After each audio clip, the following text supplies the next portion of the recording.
Representantes da indústria e da Procuradoria do Trabalho divergem sobre as mudanças propostas na reforma trabalhista. E o repórter Tiago Ramos traz as últimas informações sobre a reforma da Previdência. A Comissão Especial da Reforma da Previdência tem dois temas difíceis: aposentadoria de servidor público e buraco na Previdência. E esta edição destaca também: deputados aprovam proposta que obriga seguradoras de veículo a informar por escrito e no prazo de 48 horas os motivos da recusa em contratação ou renovação de apólices. Comissão do Esporte aprova projeto que concede passe livre em ônibus urbanos para atletas iniciantes de baixa renda.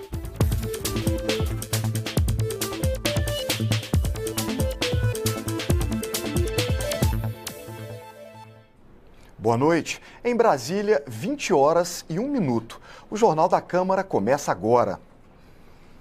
O plenário aprovou nesta quinta-feira uma alteração do Tratado da Unasul, a União de Nações Sul-Americanas, compostas por 12 países, incluindo o Brasil.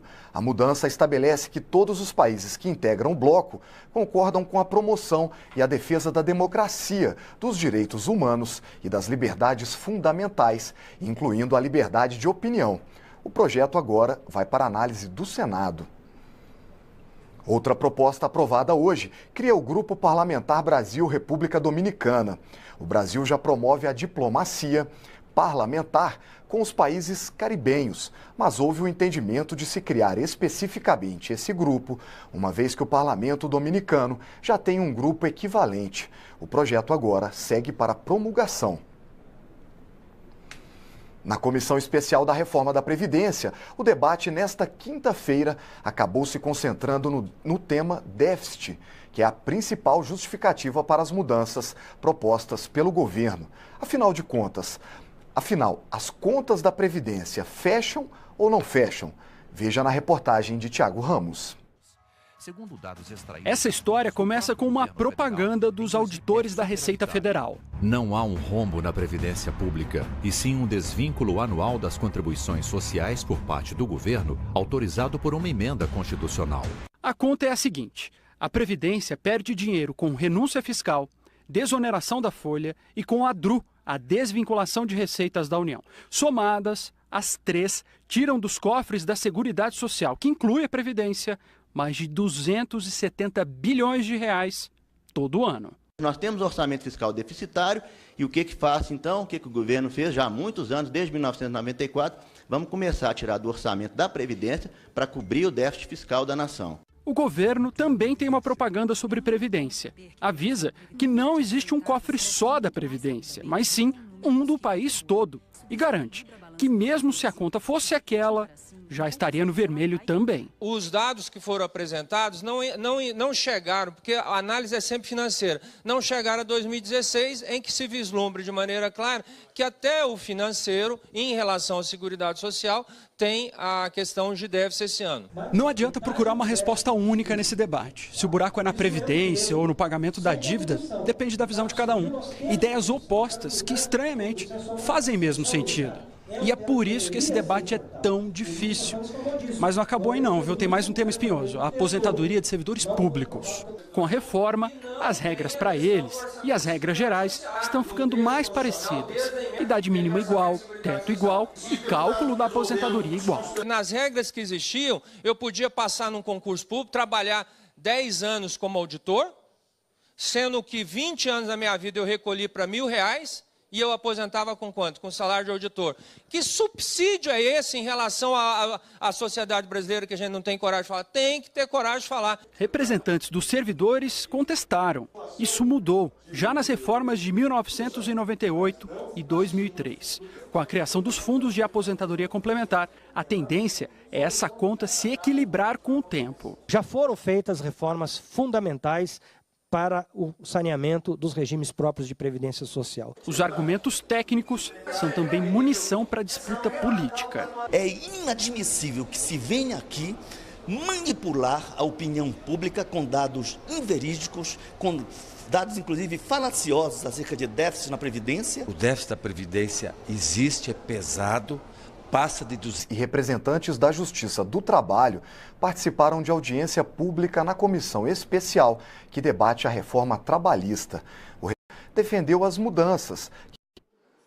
Com décadas de experiência nessa área de relações trabalhistas, o professor e PhD em Sociologia, José Pastore, não tem dúvidas sobre a necessidade da aprovação de uma reforma trabalhista no Brasil. O projeto de lei aqui em discussão, no meu entender, promove a negociação, é inovador porque ele é voluntário, sem revogar direitos atuais, nenhum direito atual, ele estimula a produtividade, ele gera um ambiente favorável para o crescimento econômico, portanto, empregos mais na frente, e ele reduz o medo de empregar.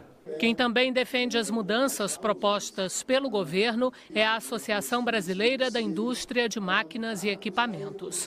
A entidade patronal reúne 3.500 empresas que empregam mais de 300 mil pessoas e afirma que a atual legislação trabalhista é intervencionista, paternalista, restringe a possibilidade de negociação e, por tudo isso, está ultrapassada. Por isso, a ABMAC defende mudanças urgentes e diz que o projeto atual ainda nem pode ser chamado de reforma trabalhista. Nós entendemos que abre uma porta, uma importante porta para que esse processo de modernização da legislação trabalhista seja iniciado. Uma visão bem menos otimista tem o Procurador Regional do Trabalho, Cristiano Paixão. Ele teme que as mudanças representem um aumento de ações na Justiça do Trabalho. Também não vê com bons olhos a pressa na aprovação da reforma trabalhista e de outros projetos, de forma quase simultânea, como o da terceirização, por entender que juntos vão representar uma radical mudança na forma de se tratar o trabalhador. E indica 2 pontos que, para ele, são os mais preocupantes na reforma. Especialmente aqueles que envolvem a facilitação do trabalho temporário, porque isso muda o paradigma da filiação do trabalhador a uma empresa, a um setor produtivo. O trabalhador passa a se tornar um trabalhador mais, digamos, manipulável, porque ele perde uma dimensão de uma inserção no tempo da empresa, que é o tempo da vida do trabalhador. E o outro fator que é muito preocupante é a perspectiva de ampliação das hipóteses de terceirização. A desembargadora do Tribunal Regional do Trabalho disse que a legislação trabalhista precisa sim ser atualizada, mas faz um alerta. O atual projeto, além de ter pontos que são inconstitucionais, trata do negociado sobre o legislado sem levar em conta um ponto essencial para que isso funcione sem prejuízo para os trabalhadores, que é a questão sindical. O problema é que nós temos uma unicidade sindical. E enquanto existir sindicato único, um monopólio, a gente não vai ter concorrência entre os bons sindicatos de uma mesma categoria, numa mesma base territorial. Primeiro tem que ter uma reforma sindical, autorizando a pluralidade sindical. Para o relator da reforma trabalhista, os sindicatos brasileiros já demonstram ao longo do tempo que têm bastante força para atuar e proteger os trabalhadores. A estrutura sindical é quem deve dar esse suporte de envergadura e de legitimidade para que os trabalhadores possam fazer negociações em pé de igualdade. E o fato é que das 50 mil acordos ou convenções que são realizados no Brasil por ano, a grande maioria, 90%, 80% delas, mesmo nos anos ruins, né, significam aumento de salário ou pelo menos a reposição da questão da inflação. Então os sindicatos têm tido muita competência nessa negociação. Essa história de dizer que o sindicalismo brasileiro é forte, isso é conversa fiada. Isso, os fatos desmontam qualquer tipo de afirmativa como essa. Ora, o princípio protetivo vai ser mais amenizado se nós tivermos um sindicalismo forte, verdadeiramente representativo dos interesses dos trabalhadores, onde essa desigualdade entre empregador e empregado, ela jamais vai deixar de acontecer, mas ela pode ser menos desequilibrada, ela pode ser menos aprofundada, menos intensa em relação ao empregador. A CPI da Lei Rouanet ouviu mais um depoimento sobre as fraudes apontadas pela Operação Boca Livre da Polícia Federal. Fábio Ferreira Porchat negou qualquer tipo de fraude em um recibo que emitiu para o Grupo Bellini, que é o principal investigado no caso. A CPI, que investiga irregularidades na aplicação de recursos captados por meio da Lei Rouanet, ouviu em audiência pública o presidente da Academia Latino-Americana de Arte, Fábio Ferreira Porchat. Ele foi citado na Operação Boca Livre da Polícia Federal sob a suspeita de usar a entidade para falsificar um recibo de 800 livros doados pelo Grupo Bellini Cultural. O grupo é investigado pelo desvio de 180 milhões de reais em projetos bancados por isenções tributárias da Lei Rouanet. Fábio Ferreira Porchat garantiu que recebeu efetivamente os livros em 2006. Mas só em 2013 emitiu o recibo a pedido do Grupo Bellini. Parece-me que foi mais uma pessoa que foi utilizada pelo Grupo Bellini e, na verdade, nós só vamos fazer o confronto das declarações. A CPI já ouviu os membros do Grupo Bellini Cultural e realizará mais audiências públicas nas próximas semanas para ouvir outros envolvidos nas denúncias. O presidente disse que a comissão também vai apresentar um projeto para melhorar a fiscalização dos recursos da Lei Rouanet. A Comissão de Viação e Transportes da Câmara aprovou um projeto que cria o Cadastro Nacional de Veículos Roubados e Apreendidos pela Polícia. O objetivo é facilitar a recuperação pelos proprietários, que poderiam localizar os carros por meio de uma consulta pela internet. Cerca de 57 veículos são roubados por hora no país, segundo dados do Fórum Brasileiro de Segurança Pública divulgados em novembro de 2016. O carro do estudante Guilherme é um dos que entram nessa conta. Aqui é uma quadra que fica muito cheia devido à maioria dos prédios não terem garagem.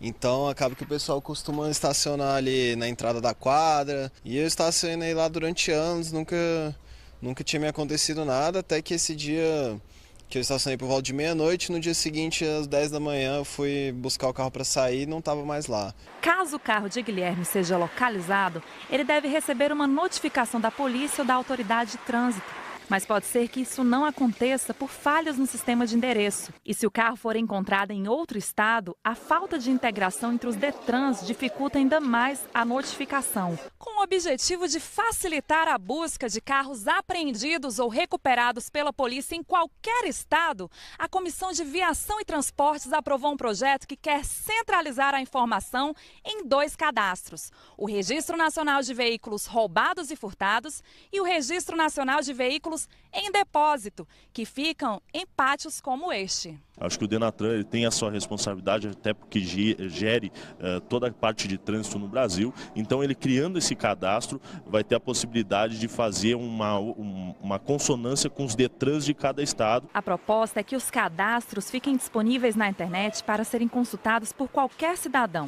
E pode ser útil também para quem vai comprar um veículo usado, que poderá conferir se o bem é produto de roubo ou furto. Obviamente facilita a vida do proprietário, assim também como facilita a vida de outras pessoas quando você quer comercializar o veículo.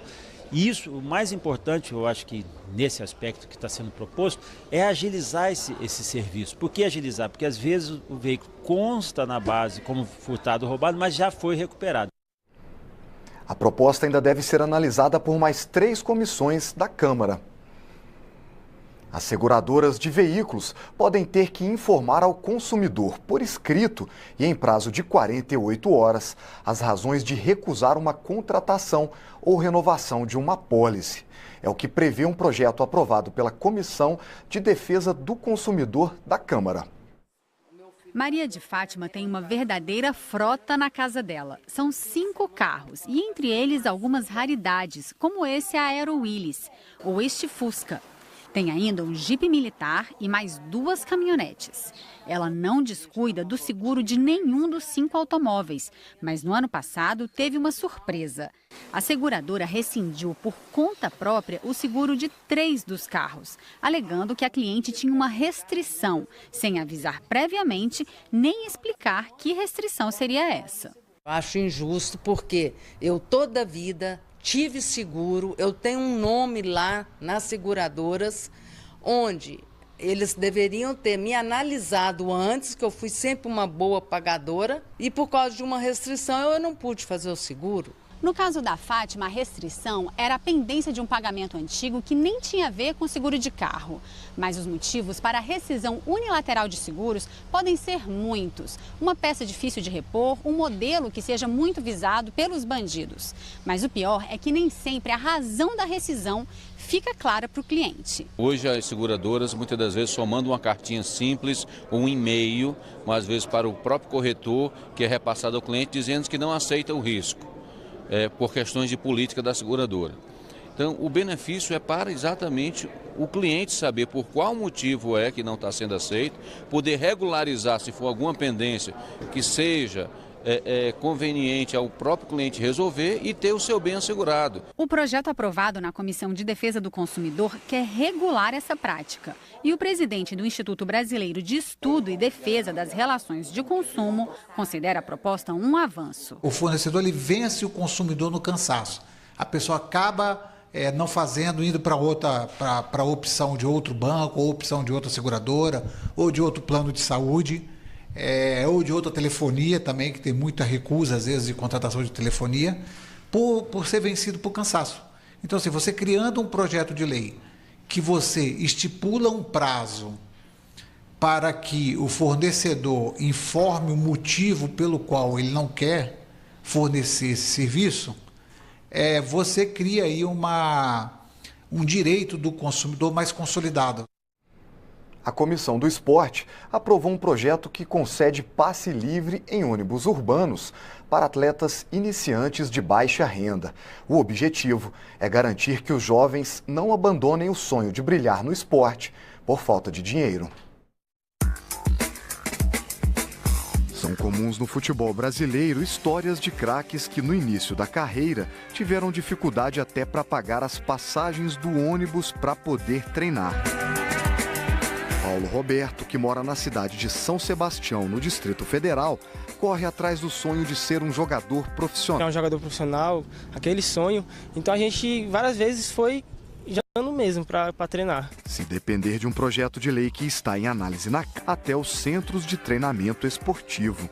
O presidente da Confederação Brasileira de Desporto Escolar defende a proposta. Nós temos conhecimento que muitos atletas interrompem a sua carreira esportiva porque acabam tendo dificuldades de manutenção, dificuldades econômicas inclusive. E por mais barato que possa parecer, o transporte ele também onera muito e dificulta o orçamento familiar dos atletas. Já o deputado Mauro Lopes acredita que o passe gratuito para atletas amadores não deve ser responsabilidade dos donos de empresas de ônibus. O atleta tem os patrocinadores dele, então manda o patrocinador pagar as suas despesas, entendeu? Então eu sou totalmente contra gratuidades. Este professor da Universidade de Brasília também é contra. Ele acredita que as empresas de ônibus acabariam aumentando a passagem para compensar esta gratuidade. Nós percebemos hoje uma tendência de uma ampliação muito grande dessa gratuidade no transporte. E mesmo que se justifique o fato, nós temos que verificar o primeiro ponto, de onde sairão os recursos. O autor da proposta reconhece que alguém terá de pagar a conta, mas considera que o investimento vale a pena. Claro que vai ter que aumentar alguma coisa, não é? Assim como também, quem é que paga os passos dos estudantes? Quem é que paga o passo dos idosos?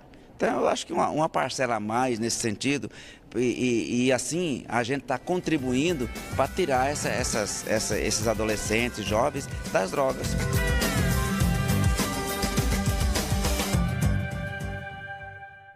A Câmara dos Deputados promoveu a 5ª edição do concurso de fotografias sobre a Lei Maria da Penha, que comemora 10 anos. Os vencedores foram anunciados numa cerimônia no Salão Nobre. A Secretaria da Mulher da Câmara dos Deputados, a Procuradoria Especial da Mulher do Senado Federal e o Banco Mundial premiaram as fotografias que, segundo a comissão julgadora, melhor representaram o empoderamento da mulher e a superação da violência, tema do concurso. Os premiados vieram a Brasília para a entrega do troféu e ressaltaram a importância dessa iniciativa. É um concurso muito importante, é um tema que a gente tem que falar sempre e contribuir, porque a violência da mulher é realmente inaceitável, né? Hoje no Brasil o número só aumenta de mulheres que sofrem violência sexual, emocional, verbal, física, e o concurso como esse só contribui para que a gente fale desse tema e que com isso a gente consiga fortalecer mais a importância da não violência contra a mulher. Eu acho que nós conseguimos atingir os nossos objetivos, que era envolver a sociedade, envolver a juventude, envolver o colegiado de pessoas que trabalham junto à questão da defesa da mulher, enfim, alertar, dar uma chamada para a sociedade no que diz respeito aos direitos e os ganhos da Lei Maria da Penha junto às mulheres, principalmente aquelas que são agredidas e violentadas diariamente. Quem quiser ver as fotos premiadas no concurso pode visitar a exposição Empoderamento e Conscientização até o dia 29 de março, no corredor de acesso ao plenário Ulisses Guimarães. O Jornal da Câmara termina agora. Para outras informações, é só acessar o nosso portal na internet. E sexta-feira é dia da Revista da Câmara, com as notícias que foram destaque por aqui durante a semana. É às 8 da noite. Não perca! Encerramos esta edição com as imagens dos fotógrafos da casa. A gente volta na segunda-feira. Até lá!